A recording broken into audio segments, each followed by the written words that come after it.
हम आपको बता दें, जम्मू कश्मीर के मुख्यमंत्री और नेशनल कॉन्फ्रेंस के उपाध्यक्ष उमर अब्दुल्ला ने भी कल ममता बनर्जी से मुलाकात की है और उन्हें दिल्ली ले जाने पर एक तरह से उन्होंने अपनी ख्वाहिश जताई है।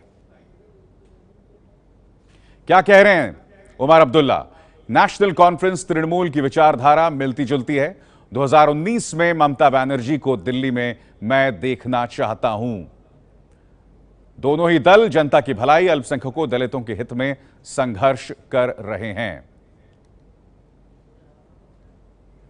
हमने अभी गठबंधन के बारे में कोई फैसला नहीं किया है। अभी हम समान विचारधारा वाले दलों से मुलाकात कर रहे हैं। हम एक होकर चुनाव से पहले ही बीजेपी को मात देंगे। हम हर उस पार्टी को अपने साथ शामिल करेंगे जो बीजेपी के खिलाफ है। इसको हमने कोई नाम नहीं दिया है। नाम आपके यहाँ से आ रहा है, इसका क्या नाम होगा उस पर भी अभी कोई चर्चा हुई नहीं है। लेकिन अब इस कोशिश में हर उस पार्टी को शामिल किया जाएगा जो कि बीजेपी के खिलाफ है। इसमें किसी के ऊपर कोई रुकावट नहीं होगी। और आज के दिन पे ये कहना कि फलानों को हम जो है इसमें आने की इजाज़त देंगे, फलाने को हम बाहर रखेंगे, ये गलत होगा। हमारी ये कोशिश रहेगी कि जो भी पार्टियां आज बीजेपी के खिलाफ हैं वो मिलके जो है आने वाले इलेक्शन में बीजेपी को मुकाबला दें।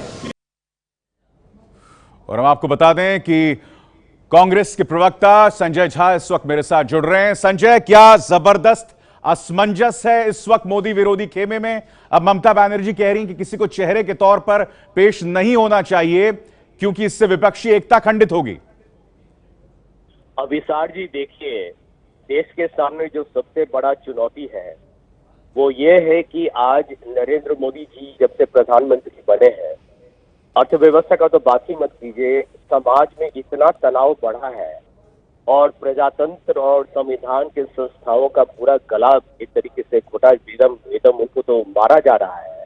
तो ऐसे हालात में सबसे बड़ा जो हमारा लक्ष्य है, महागठबंधन का जो उद्देश्य है, वो ये है कि सबसे पहले तो हम इतनी एक खतरनाक सरकार जो हमारे आम आदमी के साथ एक तरीके से जुल्म और अत्याचार कर रही है। आप जानते हैं, लिंचिंग हो या दलित के साथ हो, हमारे युवाओं को नौकरी नहीं मिल रही है। आप देखिए तो पूंजी निवेश नहीं हो रहा है, किसान बिल्कुल एक तरीके से उनकी हालत नहीं, मैं समझ रहा हूं। संजय, मेरा आपसे सवाल ये था कि चेहरा क्यों नहीं, क्या इससे विपक्ष को नुकसान नहीं होगा? ये मैं कह रहा हूं आपसे। नहीं, अभी सारी आप सोचिए, हम लोग अलग अलग दल हैं, सबका विचारधारा एक होना सबसे अनिवार्य है। सबसे देखिए महत्वपूर्ण मुद्दा क्या है, हमारा विचारधारा एक है। हम सामाजिक न्याय चाहते हैं, हम आर्थिक प्रगति चाहते हैं, लेकिन सबको लेकर। ऐसा नहीं कि ये नीरव मोदी और मेहुल चोकसी जो अभी लंदन में बैठे हुए स्ट्रॉबेरी और क्रीम खा रहे हैं और मोदी जी के पार्टी की फंडिंग हो रही है। हम समझते हैं कि देश में इतने समस्याएं हैं कि उसका समाधान लाना बहुत ही जरूरी है। तो आप ये मत समझिएगा कि ये कोई अवसरवादी गठबंधन है, ये महागठबंधन है। और ये भारतीय जनता पार्टी और उनके जो सहयोगी दल हैं, जो अब उनको भी छोड़ रहे हैं, शिवसेना उनको छोड़ रहे हैं, लग तो रहा नहीं, क्या आपको नहीं लगता संजय, क्या आपको नहीं लगता कि जब आम इंसान वोट करेगा तो वो ये देखना चाहेगा कि भाई प्रधानमंत्री मोदी के जवाब में आपके पास क्या चेहरा है जो उसकी उम्मीदों को पूरा कर सकता है? अभिसार जी, आप देखिए कि 2004 के चुनाव में किसी को भी मालूम नहीं था कि कौन विपक्ष से कौन प्रधानमंत्री बनेगा। लेकिन यूपीए 1 और यूपीए 2 एक कोलिशन सरकार थी। लेकिन आप आंकड़े देखेंगे तो कोलिशन सरकार जिसमें कांग्रेस सबसे आगे था, वो हमारा जो एक तरीके से हमारा प्रदर्शन हर आंकड़े पर इस सरकार से कितना आगे था।